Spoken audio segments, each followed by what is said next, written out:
Nah, itu dia.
Ya. Bismillahirrahmanirrahim. Assalamualaikum warahmatullahi wabarakatuh. Innal hamdalillah nahmaduhu wa nasta'inuhu wa nastaghfir wa na'udzu billahi min syururi anfusina wa min sayyiati a'malina may yahdihillahu fala mudhillalah wa may yudlilhu fala hadiyalah. Asyhadu an la ilaha illallah wahdahu la syarikalah wa asyhadu anna Muhammadan abduhu wa rasuluhu la nabiyya rasulullah ba'dah. Puji syukur kehadirat Allah Subhanahu wa taala pada sore hari ini, di hari Selasa kita bisa berkumpul dalam majelis ilmu yang dimana pada sore hari ini alhamdulillah Ustadz Badrussalam sudah ada di tengah-tengah kita. Ahlan Ustadz. Ahlan. Alhamdulillah, Masya Allah, kami sudah bisa terhubung begitu ya Ustadz. Naam, Insya Allah. Jazakallah khair atas kehadiran waktunya Ustadz untuk memberikan kami siraman ilmu kepada para sivitas akademika Al-Wildan, baik dari unsur guru, siswa, maupun para wali murid begitu Ustadz yang ada di Al-Wildan International Islamic School. Mungkin langsung Ustadz Syahid ya, kita langsung menuju ke Ustadz Badrussalam. Tafadhol, masykuro Ustadz, waktu dan tempat kami persilahkan kepada antum. Jazakallah khair Ustadz. Assalamualaikum warahmatullahi wabarakatuh. Innal hamdalillah nahmaduhu wa nasta'inuhu wa nastaghfiruh wa na'udzu billahi min syururi anfusina wa min sayyiati a'malina. Man yahdihillahu fala mudilla lahu wa man yudlil fala hadiya lahu. Wa asyhadu an la ilaha illallah wahdahu la syarika lahu wa asyhadu anna Muhammadan abduhu wa rasuluh. Qala Allah Ta'ala fi kitabihil karim, Ya ayyuhallazina amanu taqullaha haqqa tuqatih wa la tamutunna illa wa antum muslimun, amma ba'd. Ayyuhal ikhwah, kita bersyukur kepada Allah atas limpahan karunia dan nikmat yang Allah berikan kepada kita, di mana Allah masih memberikan kepada kita kekuatan untuk menuntut ilmu syar'i. Karena tanda seseorang diberikan oleh Allah kebaikan adalah dijadikan ia tafaqquh, dia faqih dalam agama. Ya Rasulullah SAW bersabda, Man yuridillahu bihi khairan yufaqihu fid din. Siapa yang Allah inginkan kebaikan kepadanya, maka Allah akan jadikan ia faqih dalam agama. Maka bergembiralah orang yang alhamdulillah ternyata diberikan oleh Allah semangat untuk menuntut ilmu Allah. Karena itu tanda orang ini diinginkan kebaikan oleh Allah Azza wa Jalla. Sebaliknya, tanda orang yang Allah tidak inginkan kebaikan, yaitu dijadikan ia tidak mau untuk menuntut ilmu syar'i. Maka musibah besar, saudaraku, ketika kita lebih semangat mencari ilmu dunia dan ternyata kita lemah dan malas untuk menuntut ilmu Allah Azza wa Jalla. Di antara sifat yang Allah benci adalah itu hanya berilmu tentang dunia tapi bodoh tentang akhirat. Allah berfirman, "Ya'lamuna zahiran minal hayatid dunya wa hum 'anil akhirati ghafilun." Ya'lamuna zahiran minal hayatid dunya. Mereka hanya mengetahui yaitu berilmu tentang lahiriah kehidupan dunia saja. Wa hum 'anil akhirati ghafilun. Sementara mereka lalai dari kehidupan akhirat. Dalam hadis riwayat Ibnu Hibban, ketika Rasulullah menyebutkan tentang sifat orang-orang yang Allah benci, Rasulullah bersabda, "Innallaha yubghidhu kulla ja'dhariyyin jawadin sakhabin bil aswaq jifatin bil lail himarin bin nahar alimin bi amri dunya jahilin bi amri akhirah." Sesungguhnya Allah benci kepada siapa? Setiap orang yang sombong, kasar, senang bertengkar, bagaikan bangkai di malam hari, itu pemalas dia, dan bagaikan keledai di waktu siang, maksudnya selalu mengikuti hawa nafsunya dan syahwatnya. Alimin bi amri dunya, dia hanya berilmu tentang dunia, dia berilmu tentang dunia. Jahilin bi amril akhirat, tapi dia bodoh terhadap kehidupan akhirat. Ternyata ini sifat orang yang Allah benci. Berarti orang yang Allah cintai siapa?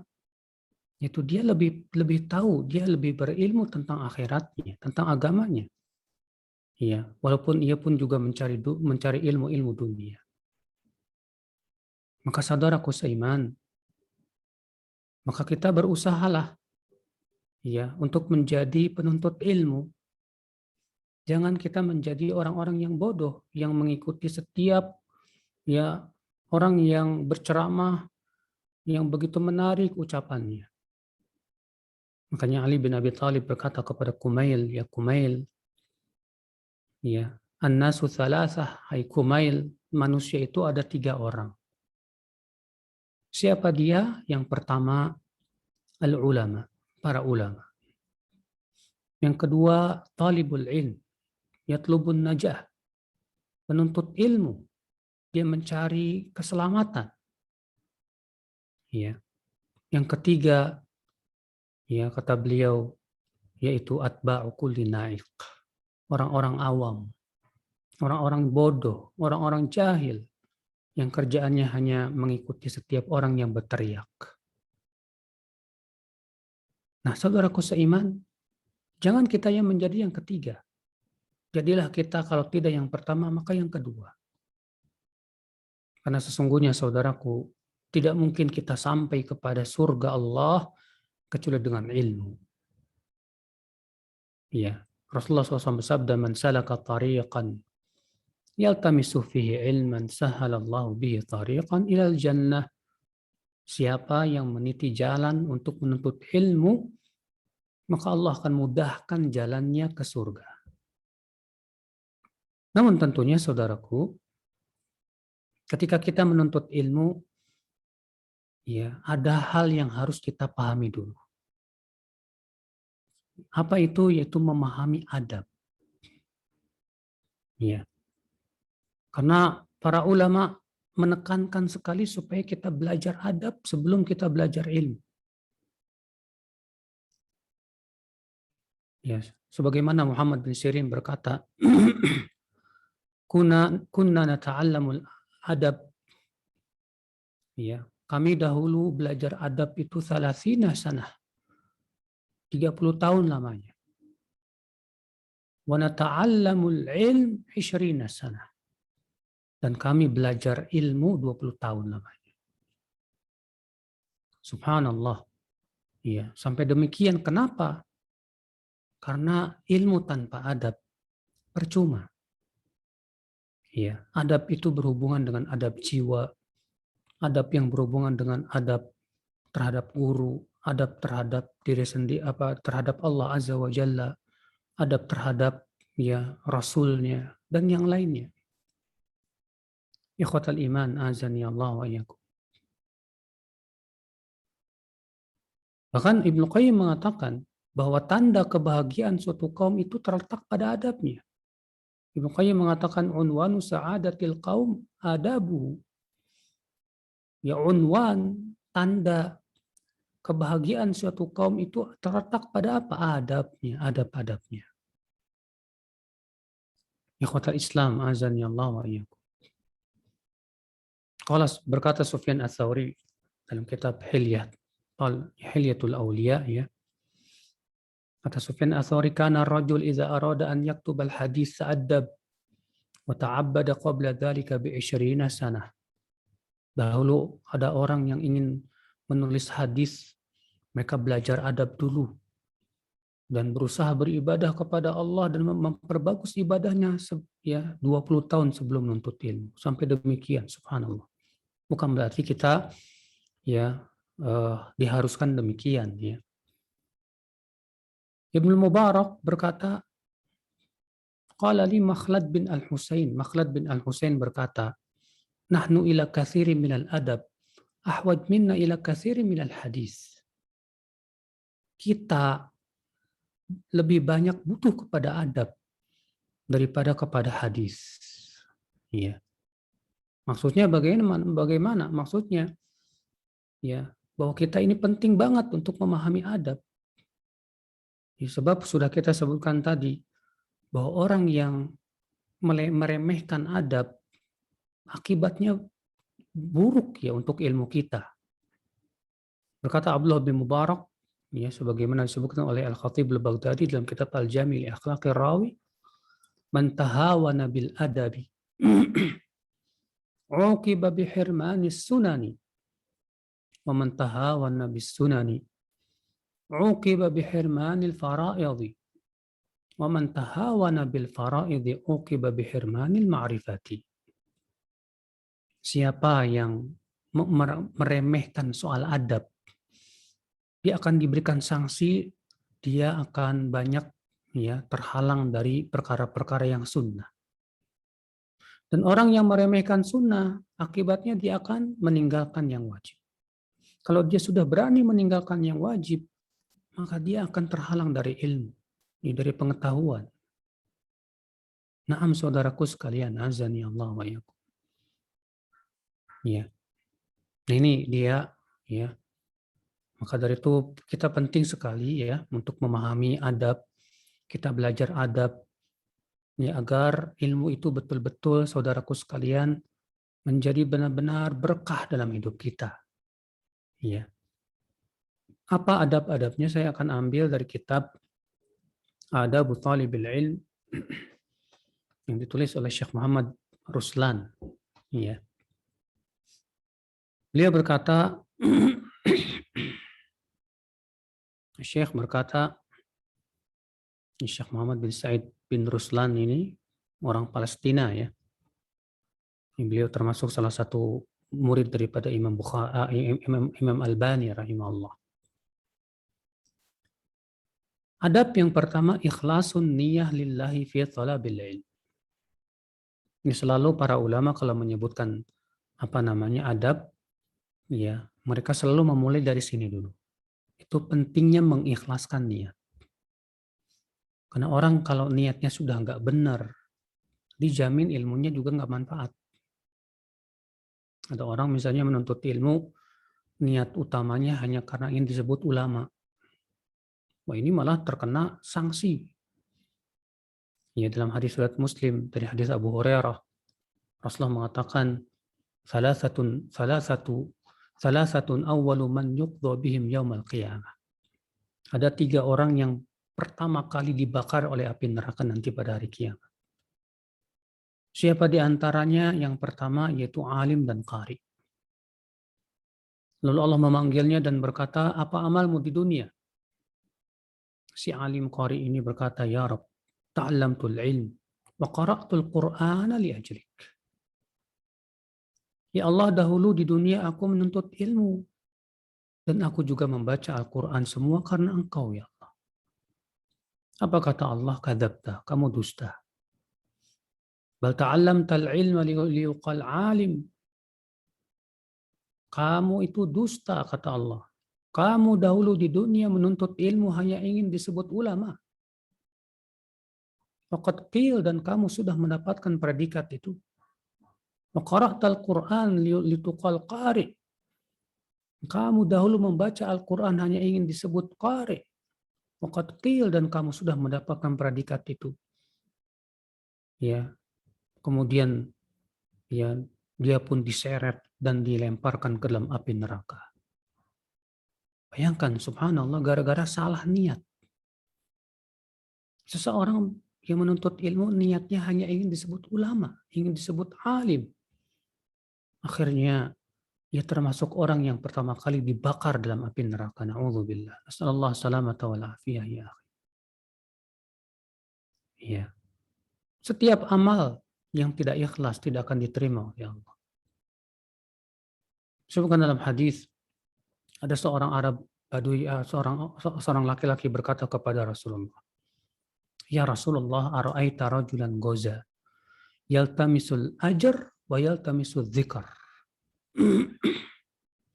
Bagaimana pendapatmu tentang orang yang berperang? Niatnya dua.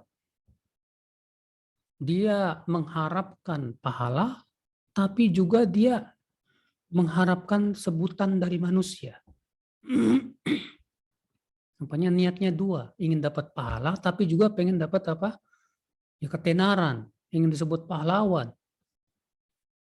Apa kata Rasulullah SAW? Laisa lahu syai'. Dia tidak mendapatkan apapun dari pahala. Innallaha la yaqbalu minal amal illa ma kana khalisan liwajhi wabtughiya bihi wajhu. Allah tidak akan menerima suatu amal kecuali yang benar-benar ikhlas karena Allah dan mengharapkan wajahnya.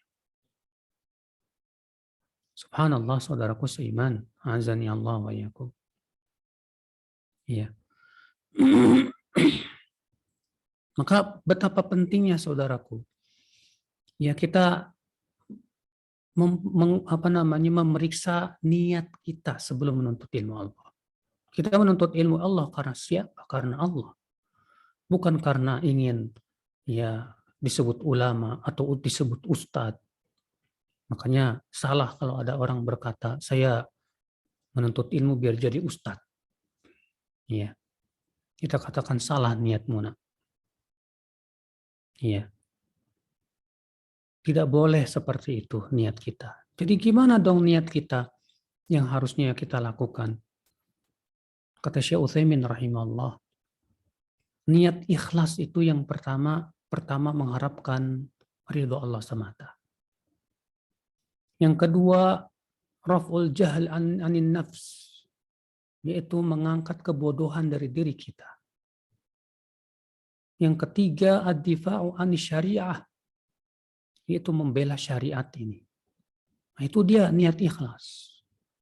Bukan pengen jadi ustadz, bukan pengen disebut ustadz atau disebut ulama atau yang lainnya. Bukan, itu bukan niat yang benar. Ya. Saudaraku seiman, azani Allah wa iyyakum. Maka ini yang harus kita betul-betul perhatikan yang pertama, ya, yaitu tentang soal niat. Luruskan niat kita, jaga keikhlasan kita. Jangan sampai kita salah niat yang berakibat fatal untuk akhirat kita. Ya, berakibat kita termasuk orang yang pertama kali dilemparkan ke dalam api neraka. Na'udzubillah.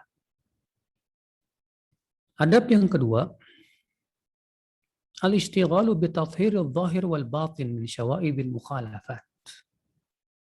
Yaitu menyibukkan diri untuk mensucikan lahiriah dan batin kita. Jadi lahir batin kita ini harus betul-betul kita bersihkan. Ya, dari berbagai macam kotorannya, saudaraku. Ya, karena ya akhi, kalau kita menuntut ilmu, ternyata batin kita terutama ya, hati kita masih banyak penyakitnya, saya yakin. tanaman ilmu itu tidak bagus tumbuhnya. Ya. Makanya Rasulullah SAW memberikan permisalan. Apa permisalannya antara ilmu dengan hati itu? Kata Rasulullah dalam riwayat Bukhari dalam sahihnya, "Mathalu ma ba'athani Allah minal ilmi ya mathalu ma ba'athani Allah minal huda." Ya. Perumpamaan yang Allah utus aku berupa petunjuk. Kata Rasulullah, kamathali ghaithin asabat ardan. Itu seperti air hujan yang menimpa tanah. Fakanat minha ta'ifatun tayyibah qabilatil ma' wa ambatatil kala wal ushbal kathir. Di antara tanah itu, kata Rasulullah, ada tanah yang subur gembur. Ia bisa menyerap air dengan baik. Ia pun menumbuhkan berbagai macam tanaman dan nerumputan, kata Rasulullah SAW. Subhanallah. Maka ini permisalan apa? Ilmu dan hati. Ilmu diumpamakan oleh Rasulullah SAW seperti apa? Seperti air hujan. Subhanallah. Betapa miripnya ilmu dengan air hujan, karena kebutuhan manusia kepada air hujan luar biasa. Ya, Allah turunkan hujan sehingga bumi pun mengeluarkan berbagai macam tanaman-tanamannya. Manusia pun bisa minum, menjadi hidup hewan-hewan dan yang lainnya. Tapi kalau hujan lama tidak datang-datang, tanah menjadi kering, kerontang, tanaman mati, hewan-hewan mati, manusia kehausan, ya, akhirnya mati. Demikian pula hati, ketika ia tidak pernah disiram dengan ilmu, lama-lama mati hati itu.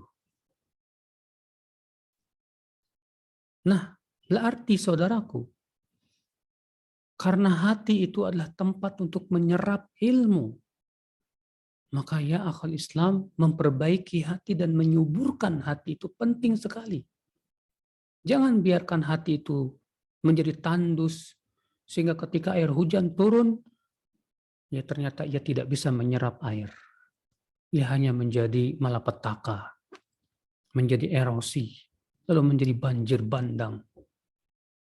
Ya, kita tidak ingin seperti itu, saudaraku sekalian.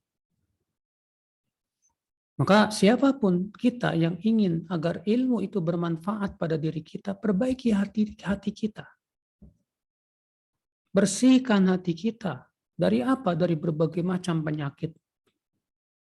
Dari kesombongan, dari cinta dunia, dari mengikuti hawa nafsu dan syahwat.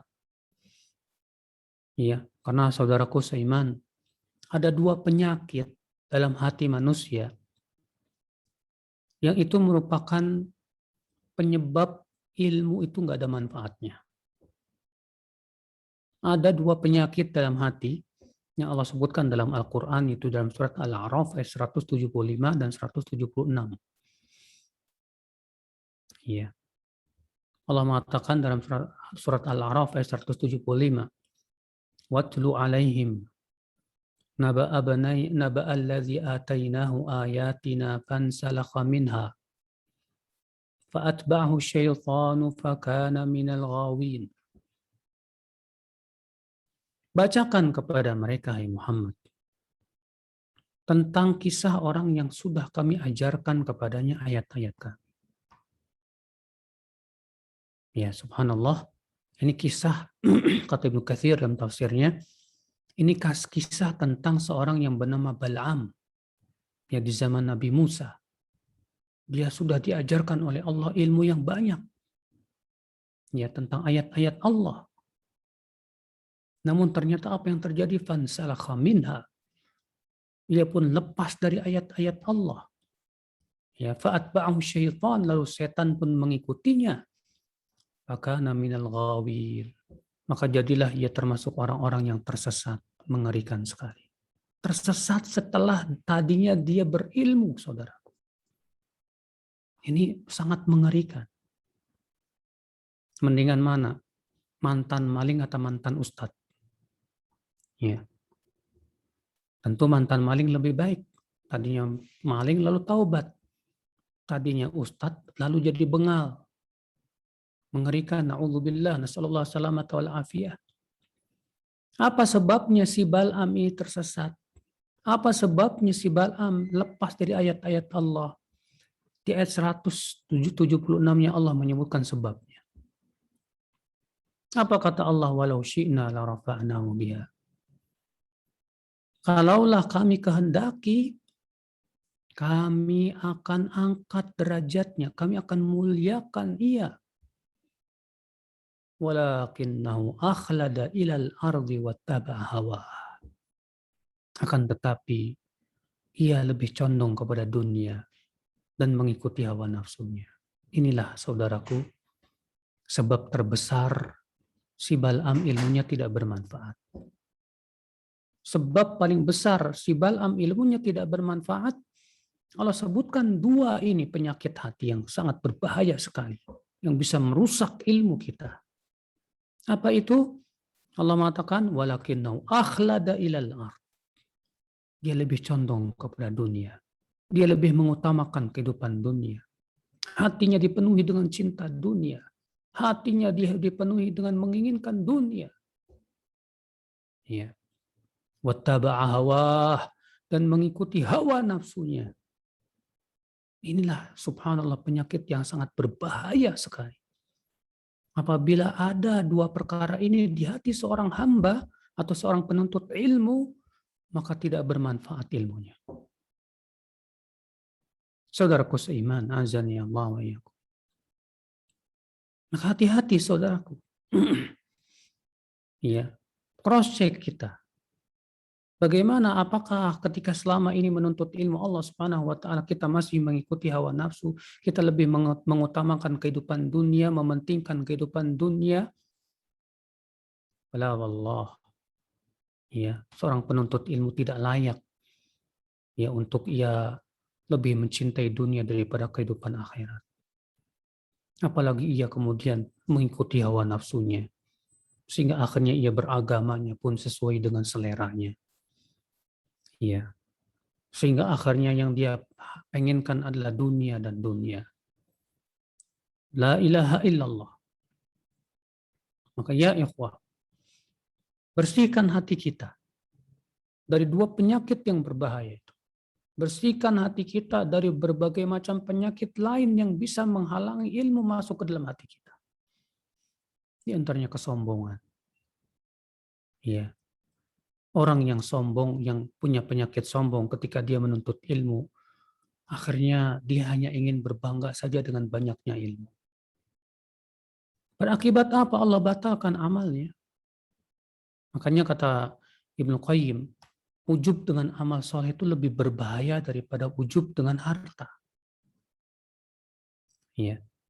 Karena ujub dengan amalan soleh itu menyebabkan amal soleh kita batal. Dibatalkan oleh Allah Azza wa Jalla. Makanya Syekhul Islam Taimiyah menganggap ujub itu adalah salah satu jenis dari syirik. Akhul iman. Maka ini yang pertama. Bersihkan ya batin kita. Dan bersihkan lahir kita. Kalau tadi membersihkan batin kita, itu tadi dengan cara membersihkan hati kita, batin kita dari berbagai macam penyakit-penyakit hati. Lalu apa maksudnya membersihkan lahir kita sebagai seorang penuntut ilmu? Berkata Al-Khatib Al-Baghdadi, ya, rahimahullah, yajibu ala talibil ilmi an yatajannaba al-la'b wal-'abath wat-tabadhul fil majalis bis-sakhaf wad-dhahik wal-qahqaha wa kasrati at-tanadur wa idmanil muzah wal-ikthar minhu. Wajib penuntut ilmu menjauhi apa? Al-la'ab wal-'abath, suka main-main, ya. Banyak tertawa, banyak bercanda, ya. Ini sangat tidak layak bagi para penuntut ilmu. Bukannya tidak boleh bercanda, bercanda sekali-kali nggak masalah. Yang tercela itu yang berlebihan. Maka na'udzubillah terkadang bercanda dengan sesuatu yang sifatnya dusta. Berkata Imam Malik, inna haqqan ala man talaba al-ilm an yakuna lahu waqarun wa sakinah wa khasyah wa an yakuna muttabi'an li athari man madha qablah. Kewajiban seorang penuntut ilmu adalah dia punya sikap tenang, rasa takut kepada Allah. Dia betul-betul ittiba kepada asar para ulama terdahulu.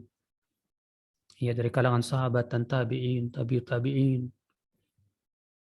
Sehingga ya lahiriahnya terlihat sunnah. Dia memelihara jenggotnya, dia celananya di atas mata kakinya. Ya, lahiriahnya terlihat dia di atas sunnah. Namun tentunya saudaraku, ya jangan sampai hanya sebatas kita perhatikan lahiriahnya, sementara batin kita penuh dengan penyakit. Jangan sampai ya kita berjenggot di atas mata kaki, ternyata waktu kita habis buat ngegame. Ternyata waktu kita habis buat apa? Ya buat apa namanya? Hal-hal yang tidak ada manfaatnya di media sosial. Nonton dan yang lainnya. Habis waktu kita. Tidak ada kesempatan untuk menuntut ilmu untuk ya dan yang lainnya. La Allah ya akhi. Ya tercela orang yang hanya sebatas memperhatikan lahiriahnya. Sementara batinnya ia tidak pedulikan. Justru salafus saleh lebih memperhatikan batin, saudaraku. Iya. Mereka orang yang paling selamat batinnya. Makanya sebagian salaf berkata, kana afdalahum inda salaf aslamuhum qalban wa lisanan. Adalah dahulu di zaman salaf, orang yang paling utama itu adalah orang yang paling selamat hatinya dan lisannya. Ya, subhanallah ya akhwatal Islam, azani Allah wa iyyakum. Berkata Syekh Muhammad bin Sa'id bin Ruslan, penulis buku ini, fa taharatu dhahir bittiba'is sunnah wa husni samti wa nadhafati thawbi wal badani. Maka kesucian lahir kita dengan cara ngikutin sunnah dalam pakaian kita, dalam penampilan kita. Wa husni samti, bagusnya akhlak kita. Wa nadhafati thawbi wal badani, demikian pula bersih baju kita dan badan kita.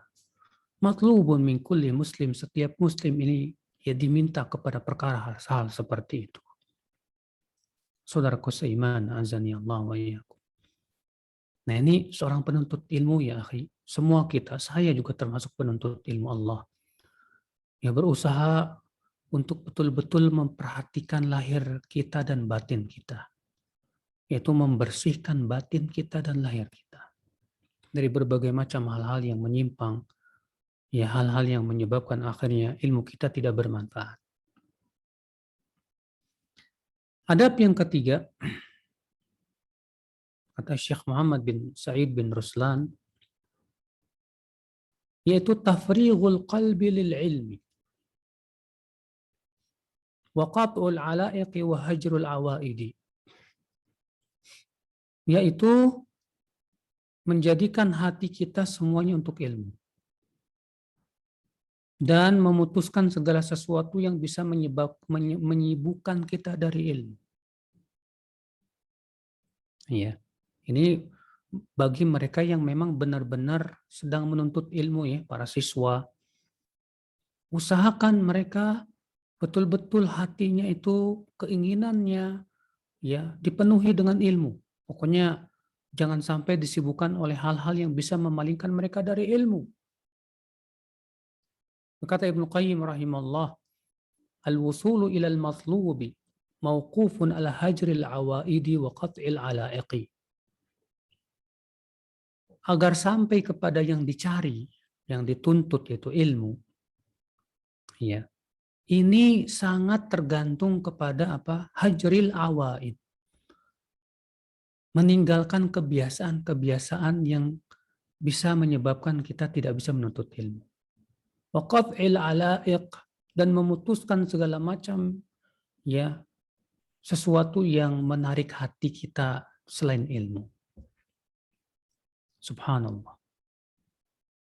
Jadi tidak mungkin kata beliau kita akan sampai kepada ilmu kalau ternyata misalnya hati kita ini ya masih di dunia game. Nggak bisa kita menuntut ilmu. Kita mau menuntut ilmu tapi hati kita ya lebih asyiknya di mana ya dalam urusan-urusan dunia sana. Ya, atau kita sedang hobi goes misalnya. Sehingga pikiran kita tentang goes saja. Ya, atau kita sedang hobi ya semua yang sifatnya hobi, hobi mancing, hobi apa gitu. Jadi pikiran kita ke situ aja. Mikirkan bagaimana saya bisa ya menjadi bintang sepak bola. Bagaimana akan bisa menuntut ilmu orang seperti ini, saudaraku. Sementara ya hari-harinya, waktu-waktunya sibuk dengan HP, sibuk dengan apa namanya eh, apa menjalankan hobinya dan yang lainnya. Kalau kita ingin menuntut ilmu, kurang itu semua. Ya, kurang itu semuanya. Secukupnya saja kita olahraga. Sesuatu sebatas ya yang membantu kita untuk sehat dan bugar. Ya. Saudaraku seiman, azani Allah wa iyyakum.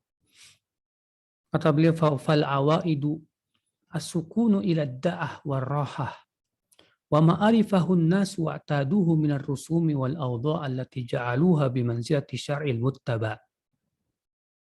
Ibnu Qayyim tadi sudah kita sebutkan perkataan beliau ya.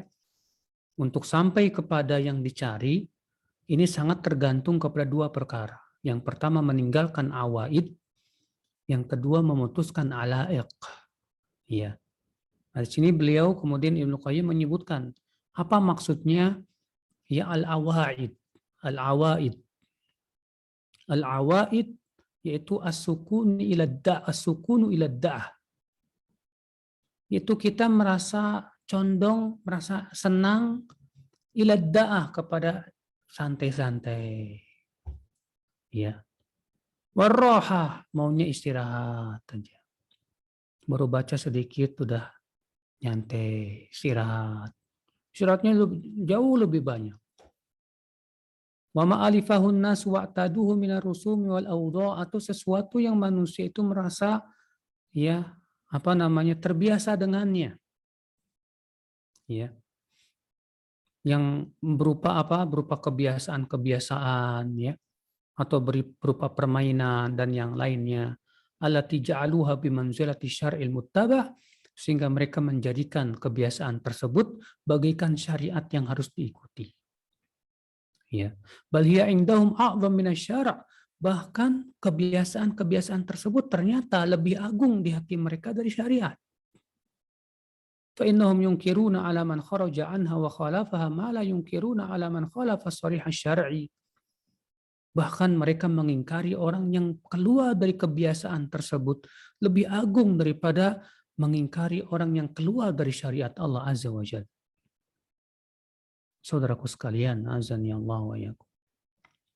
Ya.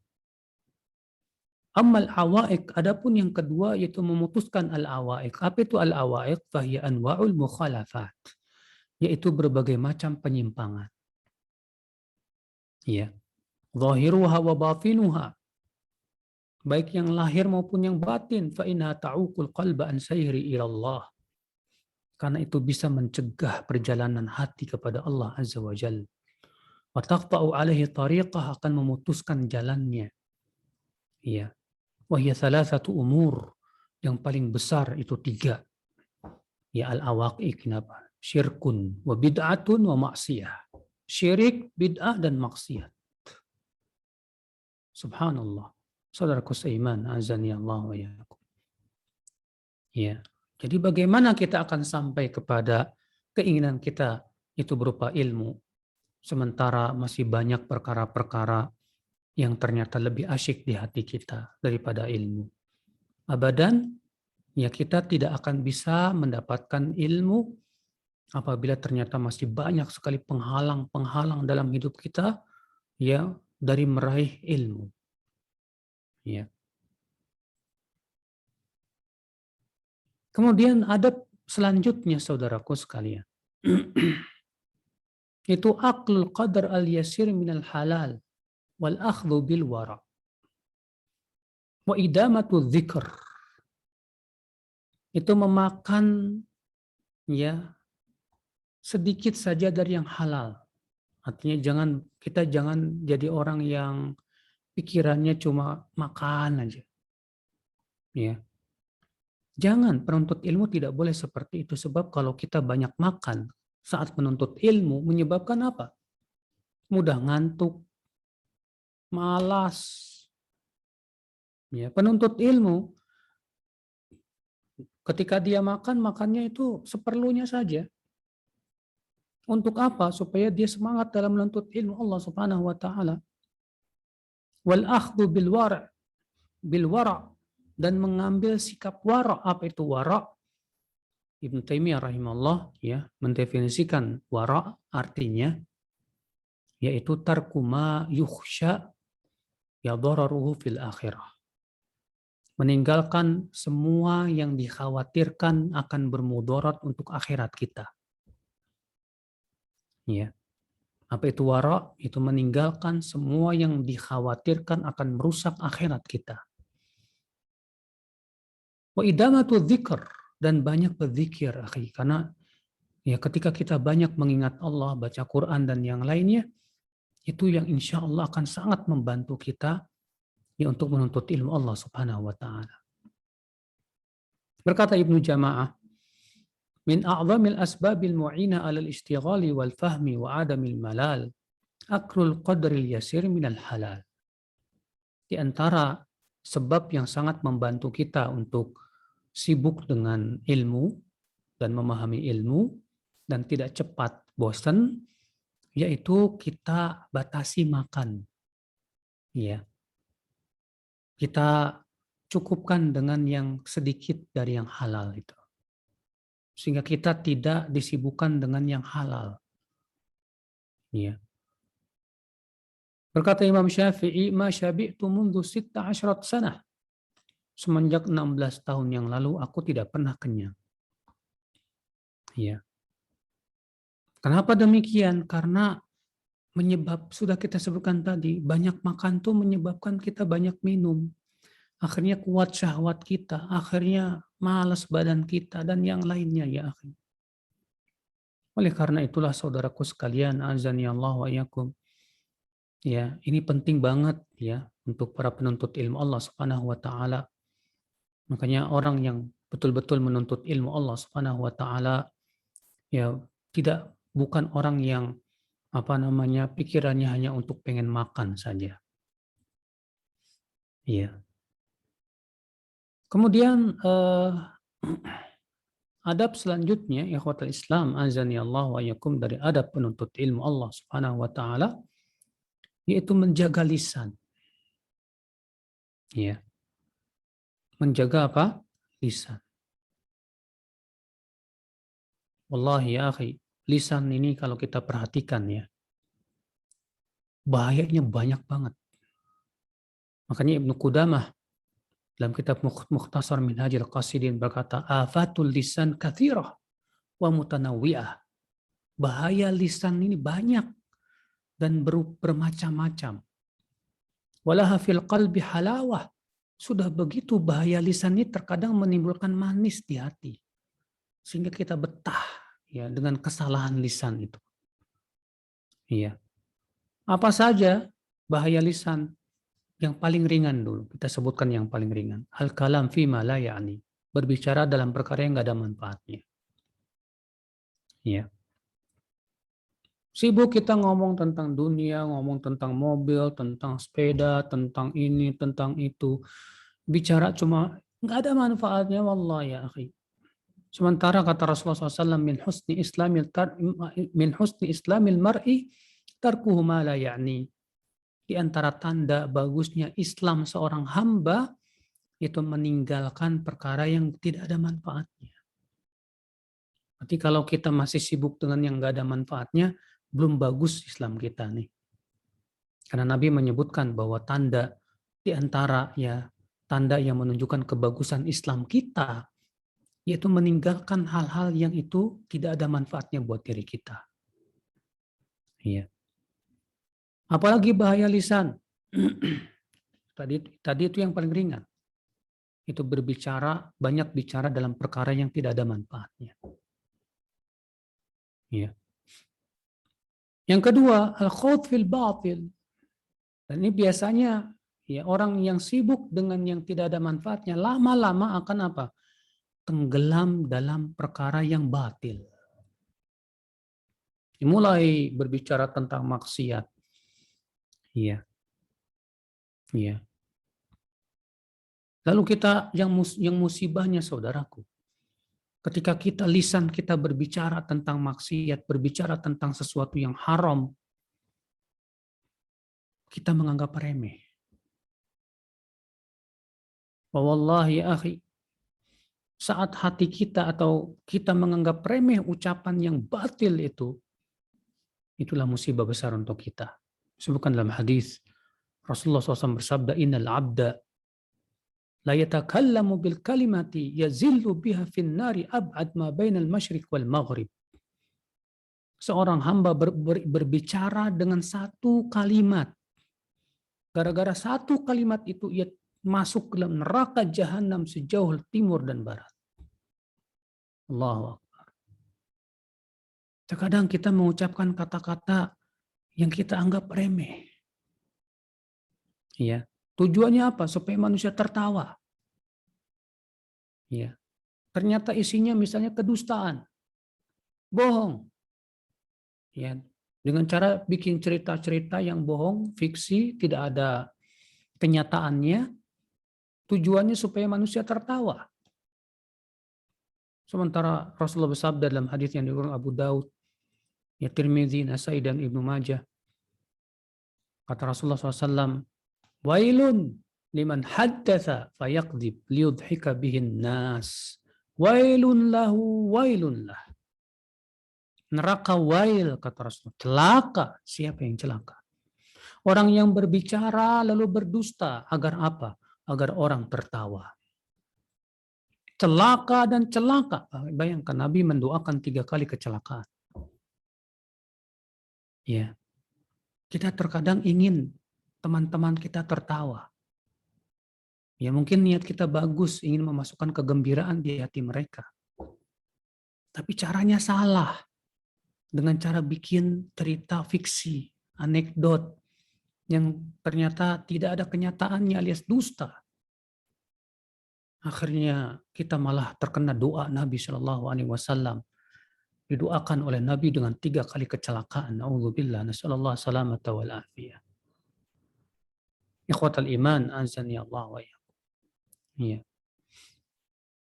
Terkadang seseorang ya bercanda, ya dalam perkara yang jelas itu menyelisih syariat. Saya pernah menegur seorang ikhwah. Waktu itu kita sedang berjalan, kemudian temannya berkata kepada temannya, di jalan sebelah sono banyak ceweknya loh, lewat sono aja yuk. Ya, lalu mereka pun tertawa. Saya katakan, ya akhi, mungkin bagi antum itu remeh. Bisa jadi di mata Allah itu berat loh. Mungkin antum hanya sebatas bercanda dengan kata-kata seperti itu. Tapi apakah antum tidak tahu bahwa itu sebetulnya tidak sesuai dengan syariat? Lalu kamu jadikan sebagai bahan candaan. Fala ilaha illallah. Nah ini saudaraku sekalian, ya. Bahaya lisan seperti itu terkadang. Apalagi kalau ketika kita sedang ingin bercanda. Ya, bukannya bercanda itu mendapatkan pahala, tapi malah mendapatkan murka Allah Azza wa Jal. Na'udzubillah, nasallallahu salamata wal afiyah. Ya, ini ya, di antara bahaya lisan. Apa itu? Berbicara ya dengan kebatilan. Iya. Bahaya lisan apalagi saudaraku sekalian? Yaitu berbicara dalam agama dengan tanpa ilmu. Wah ini mengerikan saudaraku. Sampai-sampai ya dalam kitab Masail Jahiliyah menyebutkan bahwa itu umdatul dhalal, umdatul dhalal, ya, sumber berbagai macam kesesatan itu apa? Al-qaul 'ala Allah bighairi ilm, berkata atas Allah tanpa ilmu. Ya. Munculnya kesyirikan akibat berkata tanpa ilmu. Munculnya berbagai macam kebid'ahan akibat berkata tanpa ilmu. Munculnya berbagai macam penyimpangan, ya rata-rata akibat lisan kita berbicara tentang agama ini tanpa ilmu dan syariat. Makanya Allah menyebutkan itu.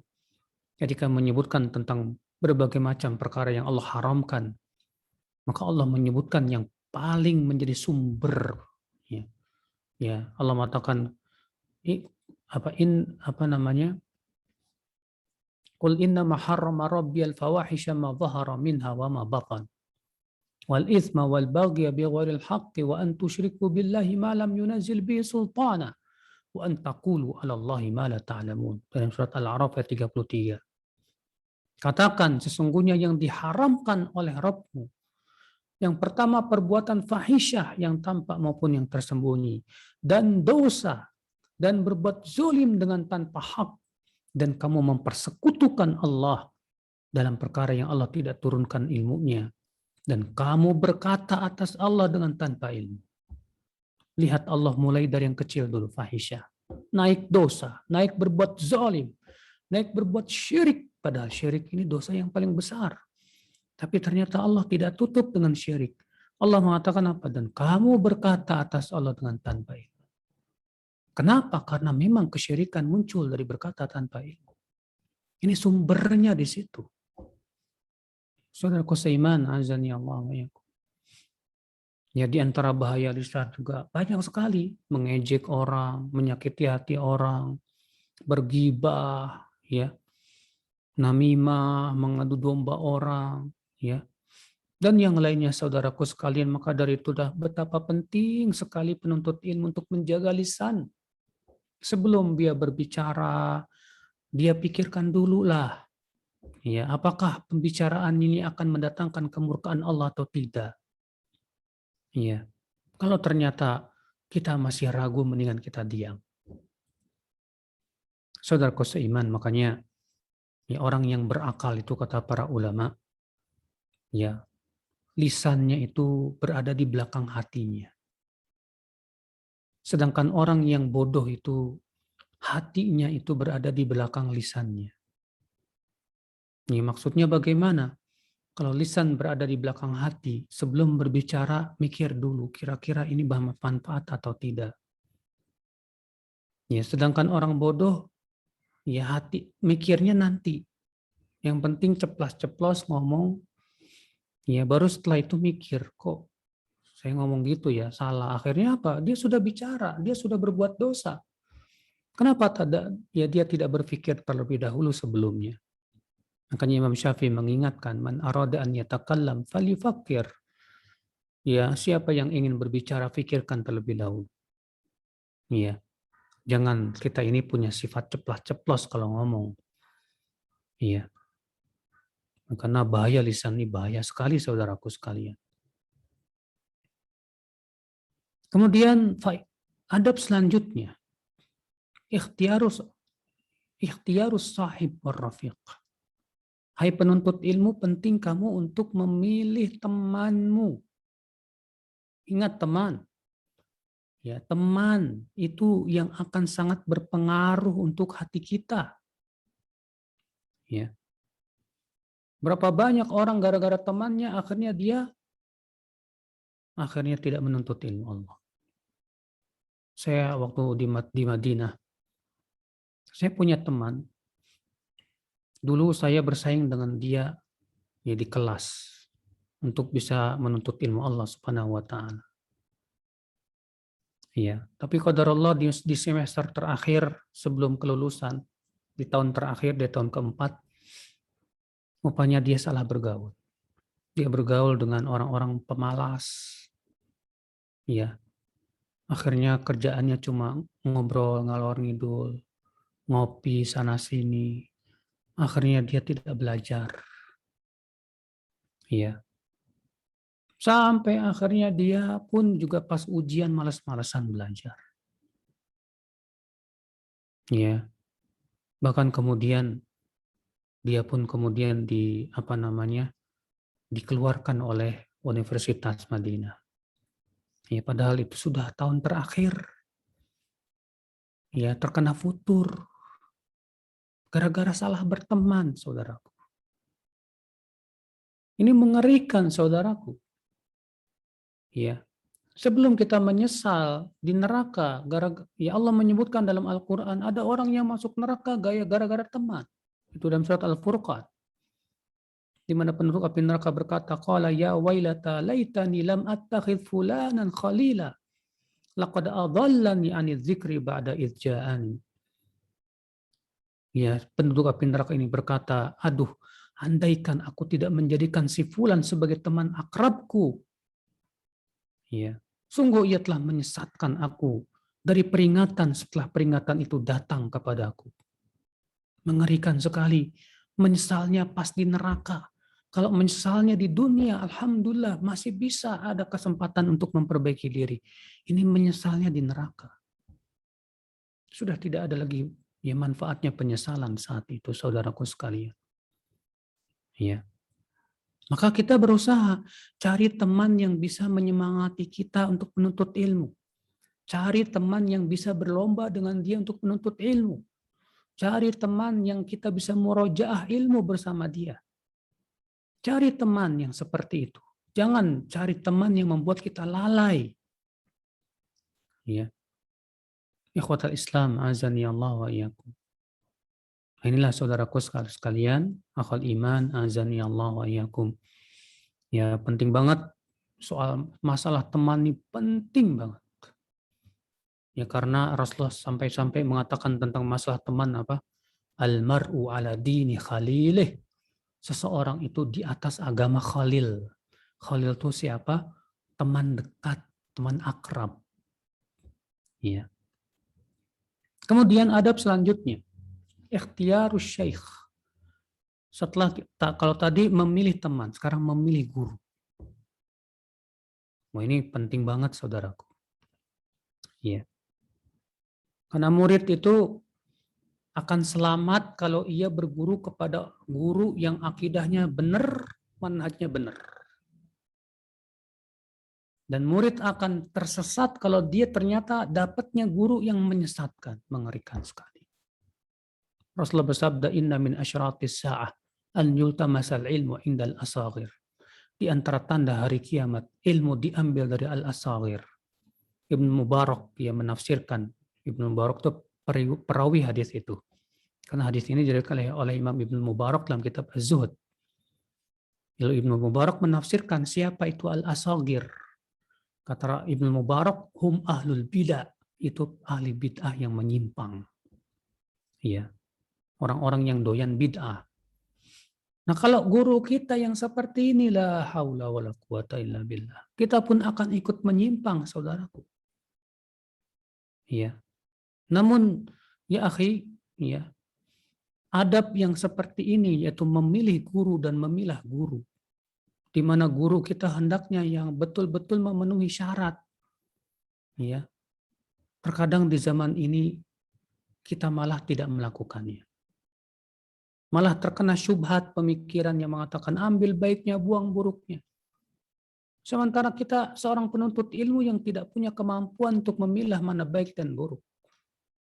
Belum cukup keilmuan kita. Ya saya subhanallah. Ya kalau para ulama terdahulu saja mewasiatkan kita berhati-hati soal memilih guru. Ini dia Abdullah bin Umar, seorang sahabat, mengatakan, dinaka innama huwa damuka walahmuka. Agamamu jaga, ia adalah darah dan dagingmu. Khudh 'anil ladzina istaqamu, ambil dari orang yang istiqamah, yang lurus. Wala ta'khudh 'anil ladzina malu, jangan ambil ilmu dari orang yang menyimpang, kata Abdullah bin Umar radhiyallahu anhu. Subhanallah. Ya. Muhammad bin Sirin berkata, inna hadzal ilma dinun, fanzuru amman ta'khuduna dinakum. Ilmu ini adalah agama. Maka lihat dari siapa kalian mengambil agama kalian itu. Hati-hati saudaraku. kita mencari keselamatan itu lebih baik. Ya. Berapa banyak orang-orang para penuntut ilmu di zaman ini yang tidak selamat, terkena syubhat pemikiran akibat dia tidak hati-hati. Ya. Kadang kita merasa ada sifat pengen tahu. Lalu kemudian kita membuka situs-situs abu-abu yang mengakibatkan akhirnya syubhat itu masuk ke dalam hati kita. Kalau Imam Ahmad bin Hambal saja yang sudah hafal 1 juta hadis dengan sanadnya, beliau kalau melewati majelis Mu'tazilah menutup telinga. Ketika ditanya kenapa, kata beliau, syubhat itu menyambar-nyambar sementara hati kita lemah. Ini Imam Ahmad bin Hambal, bayangkan. Sementara kita membuka telinga kepada semuanya, tidak peduli. Ya. Padahal kita belum mampu untuk menolak syubhat pemikiran. Akhirnya kita pun terkena syubhat. Akhirnya kita membenarkan perkara yang batil hanya karena pelakunya atau orang yang mengajarkan kebatilan itu mencampurkannya dengan kebenaran, membawakan sedikit dalil sehingga kita menganggap dia di atas kebenaran padahal dia di atas kebatilan. Saudaraku sekalian, azani Allah wa iyyakum. Ya. Maka dari itu penting banget ini. Kalau kita ingin selamat agama kita, berarti kita harus pilih guru. Imam Bukhari mengatakan, akhadtul hadis an 1080 nafsan. Kulluhum yaqul al-imanu qaulun wa amal, yazid wa yanqus. Aku berguru kepada 1080 guru. Semuanya punya keyakinan yang sama. Bahwa iman itu adalah qaulun wa amal, ucapan dan perbuatan, bertambah dan berkurang. Maksudnya Imam Bukhari apa?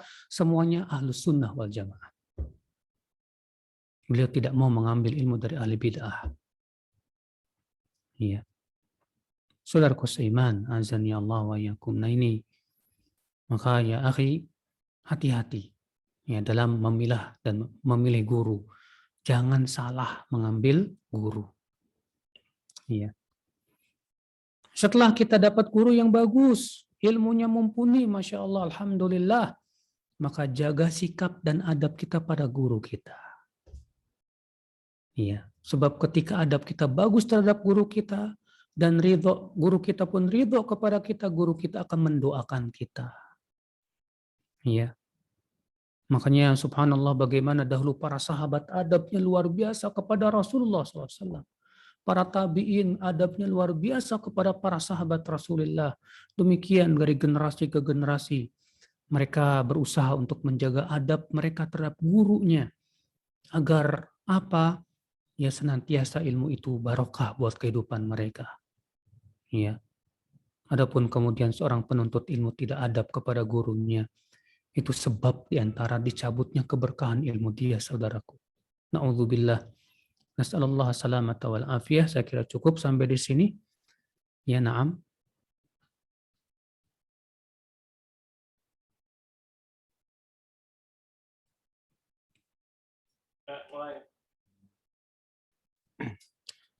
Jazakallah khair.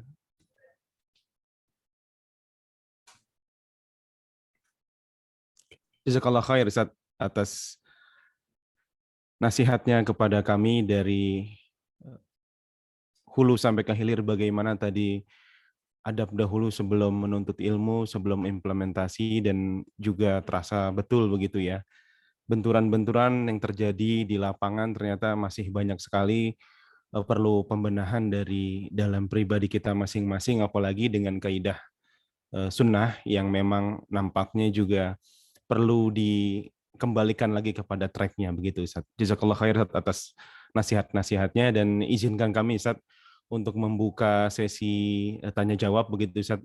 Sudah banyak sekali penanya yang ada di forum webinar ini, yang izin kami akan membacakan pertanyaan Ustaz. Mungkin insya Allah ada sekitar 2 sesi Ustaz. Ada satu sesi itu ada sekitar 3 pertanyaan. Tafadhal, mungkin Ustaz Syahid bisa bisa dilantunkan pertanyaan-pertanyaannya. Izin Ustaz untuk melantunkan pertanyaan. Silakan Ustaz Syahid. Baik, Ustaz, alhamdulillah sudah masuk beberapa pertanyaan dari pendengar kajian Ustaz. Pada sore hari ini, izinkan Ana membacakan pertanyaan pertama. Assalamualaikum Ustaz. Suara antum kurang Kurang jelas ya? kurang jelas. Baik, silakan. Pertanyaan pertama datang dari saudari Nindita. Assalamualaikum Ustaz. Bagaimana kedudukan menuntut ilmu selain ilmu syar'i? Apakah di akhirat kelak diminta pertanggungjawaban jika tidak diamalkan? Tafadhol, Ustaz. Apa tadi pertanyaannya? Jadi bagaimana kedudukan menuntut ilmu syar'i, menuntut ilmu selain ilmu syar'i? Apakah akan diminta pertanggungjawaban ketika tidak diamalkan? Baik. Ilmu selain ilmu syar'i atau ilmu dunia itu pada asalnya hukumnya mubah saja. Namun kata para ulama, ketika masuk dalam kaidah ma la yatimul wajibu illa bi fahuwa wajib. Apa-apa yang tidak sempurna sebuah kewajiban kecuali dengan melakukan suatu perbuatan, maka perbuatan itu pun menjadi wajib. Maka apabila tidak sempurna suatu kewajiban kecuali dengan menuntut suatu ilmu dunia, maka bisa jadi menuntut ilmu dunia itu jadi wajib. Contoh misalnya, tidak mungkin kita melaksanakan kewajiban kecuali kalau badan kita sehat. Sementara untuk supaya sehat berarti butuh untuk belajar tentang ilmu kesehatan. Maka bisa jadi ya belajar ilmu kesehatan itu menjadi fardu kifayah. Ya, yang menyempurnakan kewajiban. Contoh lagi menutup aurat hukumnya wajib. Dan tidak mungkin kita bisa menutup aurat kecuali dengan kita mempelajari, kecuali dengan memakai baju dan kain. Ya. Sementara untuk bikin baju harus ada ilmunya. Iya. Nah ini, jadi ilmu-ilmu dunia itu pada asalnya mubah. Namun terkadang bisa berubah menjadi fardu kifayah apabila suatu kewajiban syariat tidak sempurna kecuali dengan mempelajari ilmu tersebut. Iya. Nah, kalau mencari dunia niatnya karena dunia boleh-boleh, tidak apa-apa. Ya kan, antum misalnya belajar ilmu kedokteran, tujuannya karena pengen jadi dokter, cari duit dan yang lainnya nggak masalah. Iya. Kenapa? Karena itu adalah ilmu-ilmu dunia yang memang tujuannya untuk dunia. Yang berbahaya itu adalah ilmu-ilmu akhirat, namun tujuannya karena ingin dapat dunia dari ilmu akhirat. Makanya Rasulullah sabda, man talabal ilma mimma yubtagha fihi wajhullah. Siapa yang mencari ilmu dari ilmu-ilmu yang harus diharapkan padanya wajah Allah. Ilmu apa itu? Ilmu syariat. La yatlubu illa li'aradhi minad dunya. Ternyata ia tidak mencarinya kecuali hanya untuk mendapatkan kesenangan dunia. Lam yajid urfal jannah, dia tidak akan mencium bau surga. Nah, kalau kita sudah menuntut ilmu dunia, misalnya kita sudah belajar ilmu ekonomi, ya, ilmu apa namanya, ilmu kedokteran misalnya, kesehatan. Apakah kelak pada hari kiamat akan ditanya oleh Allah, apakah diamalkan atau tidak? Ya. Ya, akan ditanya oleh Allah tentang apakah ilmu tersebut digunakan untuk kemaslahatan kaum muslimin atau tidak. Iya. Karena kan tujuan kita menuntut ilmu yang paling besar adalah untuk memberikan manfaat kepada manusia. Kalau itu ilmu agama, jelas. Ya, tapi kalau itu masalah ilmu dunia, ya, maka kita berusaha supaya ilmu tersebut betul-betul juga bermanfaat untuk Islam dan kaum muslim. Bagaimana kalau misalnya saya punya ilmu kedokteran, Ustadz, ya, atau saya punya ilmu apa namanya, ya pangkas rambut misalnya, atau saya punya ilmu tentang chef, ya masak memasak, kemudian saya tidak turunkan kepada orang lain, saya tidak ajarkan kepada orang lain, ya sebetulnya ini Allahu a'lam perkara-perkara yang mubah-mubah saja sebetulnya. Namun kalau itu memang maslahatnya besar, sangat dibutuhkan oleh kaum muslimin, lalu kemudian kita sembunyikan, nah ini yang berdosa. Ya, wallahu a'lam. Nah.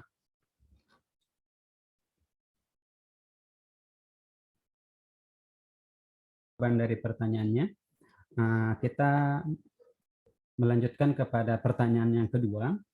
Apakah diperbolehkan seorang akhwat yang ingin menuntut ilmu atau kuliah keluar kota atau provinsi dalam waktu yang lama tanpa ditemani oleh mahram seperti yang terjadi selama ini? Syukran, Ustaz.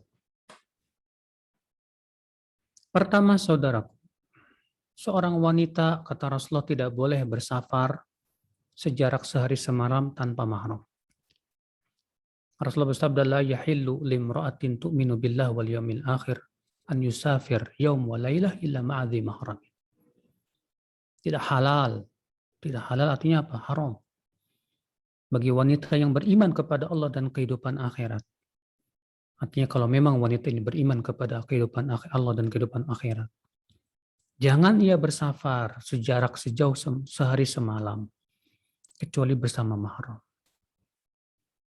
Ya.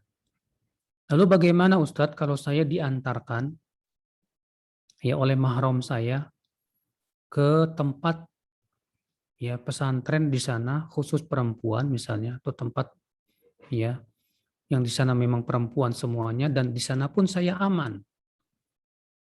Ya. Di pondok pesantren tersebut ya. Maka bagaimana ini? Maka yang saya ketahui dari fatwa para ulama mengatakan boleh, nggak masalah. Selama ketika dia berangkat dan pulangnya itu diantar oleh mahramnya. Ya. Dan kemudian keberadaan dia di pesantren tersebut juga aman dari fitnah. Wallahu a'lam. Nah.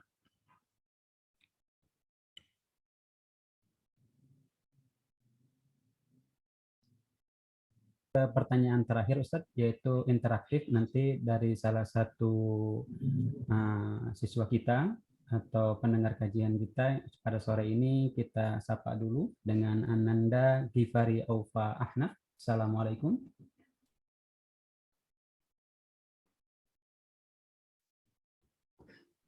Assalamualaikum Ananda Gifari. Waalaikumsalam warahmatullahi wabarakatuh. Tafadhal. Waalaikumsalam Ustaz. Afwan Ustaz, Ana mau bertanya Ustaz. Apakah siswa itu boleh cium tangan ketika salim kepada gurunya Ustaz? Al-Imam An-Nawawi dalam kitab Riyadhus Shalihin menyebutkan sebuah bab ya tentang bolehnya cium tangan kepada ya alim ulama. Ya. Dan beliau membawakan sebuah riwayat ya dalam masalah ini bahwa ada riwayat sahabat Nabi sallallahu alaihi wasallam yang pernah cium tangan kepada Rasulullah sallallahu alaihi wasallam.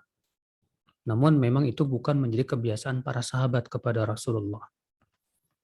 Kan tetapi ya, yang saya pernah tanya juga kepada masyayikh di Madinah, cium tangan kepada para ulama boleh. Namun jangan merundukkan badan. Ya, sampai kita seakan ruku begitu. Maka ini tidak boleh. Iya. Maka dari itu cium tangan kepada ustadz boleh. Kalau di Saudi punya kebiasaan lain. Ya, mereka bersikap menghormati ulama dengan cara mencium keningnya. Kalau di Indonesia mencium kening itu sepertinya ya, tidak ada dan bukan kebiasaan kita. Ya, yang ada adalah kebiasaan itu cium tangan kepada guru. Maka kebiasaan seperti ini tidak mengapa. Ya, bukan perkara yang tercela. Wallahu a'lam. Syukran Ustaz atas jawaban dari pertanyaannya. Alhamdulillah kita telah sampai di penghujung acara. Mungkin kita silakan kepada Ustaz Agus. Nah, jazakallah khair Ustaz Syahid. Terima kasih banyak Ustaz sekali lagi atas nasihatnya di sore hari ini, dan alhamdulillah di penghujung acara yang mana memang kita sudah akan mengakhiri acara kajian pada sore hari ini. Mungkin Ustadz ada sepatah dua patah kata terakhir sebelum kajian ditutup, atau mungkin ada kalimat terakhir Ustadz dari kajian terkait dengan adab menuntut ilmu ini Ustadz dari antum. Tafadhol Ustadz mungkin. Jadi saudaraku sekalian ya, kita menuntut ilmu itu sedang menuntut sesuatu yang sangat mulia sekali. Itu ilmu Allah Azza wa Jalla. Wa syaraful ilmi bi syarafil ma'lum. Kemuliaan ilmu itu tergantung kepada apa yang dipelajari.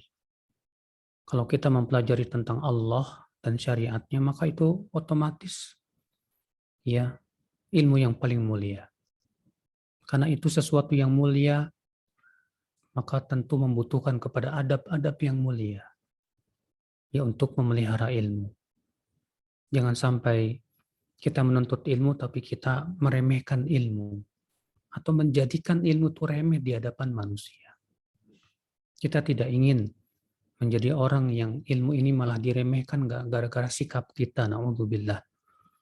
Ya, maka dari itulah penting sekali bagi kita para penuntut ilmu, saya juga ya, untuk betul-betul memperhatikan tentang adab-adab ya ilmu ini. Wallahu alam. Wabillahi taufik. Assalamualaikum warahmatullahi wabarakatuh. Assalamualaikum warahmatullahi wabarakatuh. Jazakallah khair Ustaz sekali lagi atas nasihat kepada kami di Civitas Akademika Al-Wildan Islamic School. Baik dari unsur pegawai, guru, pimpinan, manajemen, dan juga siswa maupun orang tua siswa. Mudah-mudahan berguna acara pada sore hari ini dan kami berharap mudah-mudahan bisa bersilaturahim kembali dengan antum Ustaz di kajian-kajian berikutnya. Jazakallah khair Ustaz sekali lagi. Syukran Ustaz. Assalamualaikum. Assalamualaikum warahmatullahi wabarakatuh. Alhamdulillah Ustaz Syahid. Alhamdulillah. Kita telah mendengarkan kajian lantunan yang sangat indah, ucapan-ucapan mutiara yang diucapkan oleh Ustaz Abu Yahya Badrus Salam. Dan kita doakan beliau di pertemuan berikutnya bisa kembali bersua dengan kami Ustaz di sini. Amin, amin ya rabbal alamin. Alhamdulillah, alhamdulillah. Ustaz Syahid, mungkin sebelum kita tutup izin kepada para pemirsa yang ada di live Zoom ini begitu Ustaz. Barangkali ada informasi-informasi terkini terkait dengan kealwildanan Ustaz. Barangkali ada informasi-informasi, silahkan bisa diinfokan Ustaz. Baik. Syukran Ustaz Agus atas waktunya. Alhamdulillah, sedikit informasi yang terkait tentang kealwildanan. Yang pertama, kita masih membuka pendaftaran siswa baru yang alhamdulillah kemarin kita sudah melakukan tes PPDB pertama, dan kita ucapkan selamat kepada Ananda semua ya soleh dan solehah yang telah lolos pada seleksi pertama PPDB Al-Wildan. Alhamdulillah per hari ini yang sudah daftar ke Al-Wildan itu berjumlah 750 siswa, bisa siswi, dan mudah-mudahan ke depan masih terus bertambah karena seperti yang kita ketahui Al-Wildan dari waktu ke waktu alhamdulillah selalu bertambah, dan insya Allah untuk tahun depan pun kita akan buka beberapa cabang ya seperti di Bogor, Bojongkulur, Bumi Mutiara Bogor, yaitu Al-Wildan 14, kemudian di Tambun Bekasi, Perumahan Kompas, itu Al-Wildan 15, kemudian Serang, Al-Wildan 7, Bendungan Hilir yang di Jakarta itu Al-Wildan 5, dan yang mungkin tetangga Tangerang yaitu Serang itu Al-Wildan 7 juga insya Allah kita akan buka. Jadi alhamdulillah sampai saat ini kita mulai membuka tahap kedua pendaftaran ya, yang mana ada promo diskon untuk yang boarding, kemudian yang full day boarding 12,5 juta untuk potongannya, dan full day ada 7,5 juta untuk promo diskonnya insya Allah. Mungkin itu saja Ustaz. Masya Allah. Ya, jazakallah khair Ustaz Syahid. Alhamdulillah atas informasi terkini terkait dengan informasi Al-Wildan sekolahan, dan mudah-mudahan bisa disimak kepada adik-adik semua di rumah, abi umi dan juga para ummahat dan abi yang memang dari kalangan luar Al-Wildan yang memang menyaksikan acara kajian ini. Dan mudah-mudahan kita juga bisa simak kembali Ustadz, akan ada talkshow pendidikan Roja TV Ustadz. Kapan Ustaz? Insya Allah sekitar 14 hari ke depan, 10 sampai 14 hari ke depan. Mudah-mudahan semua daripada Civitas Akademika Al-Wildan bisa menyimak ya acara di live dari Roja TV pada hari Sabtu Ustaz, pada asar seperti ini ya. Pada asar. Hari Sabtu depan begitu ya. Nah, nanti live dengan Presdir dan juga Managing Director. Masya Allah, Masya Allah. Alhamdulillah, mudah-mudahan nanti bisa kita sebar flyer dan juga informasi-informasi terkini. Begitu Ustaz ya. Dan juga terakhir dari kami masih ada ke Safari Dakwah, masih ada 3 sampai 5 asatizah yang akan bergabung di setiap pekan atau setiap 2 pekan sekalinya bergabung kajian dengan kami di sini gitu ya, live langsung dari Zoom Al-Wildan Islamic School. Masya Allah, Masya Allah. Baik, nampaknya cukup Ustadz ya. Cukup, insya Allah. Kami izin untuk menutup acara pada sore hari ini dan kita tutup dengan doa kafaratul majlis. Subhanakallahumma wa bihamdika asyhadu an la ilaha illa anta astaghfiruka wa atubu ilaik. Assalamualaikum warahmatullahi wabarakatuh. Syukran, Ustaz. Jazakallahu khairan.